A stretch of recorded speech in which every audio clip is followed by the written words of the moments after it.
अहम और अफसोसनाक खबर से आपको आगाह करते चलें। सीनियर कॉमेडियन जावेद कोडू सुपुर्दे खाक। नमाज जनाजा में 24 शख्सियात की शिरकत। स्टेज और टीवी के सीनियर अदाकार और कॉमेडियन जावेद कोडू की नमाज जनाजा अदा कर दी गई है, जिसमें 24 से ताल्लुक़ रखने वाले अफराद ने बड़ी तादाद में शिरकत की। नमाज जनाजा लाहौर के इलाके मोगलपुरा में अदा की गई।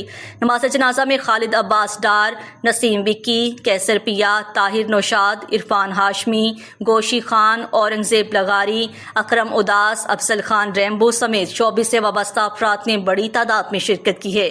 इस मौका पर फिल्म, टीवी और स्टेज से वाबस्ता फनकारों ने गहरे रंज और गम का इजहार करते हुए उनकी फ़नी खिदमात को खराज तहसीन पेश किया।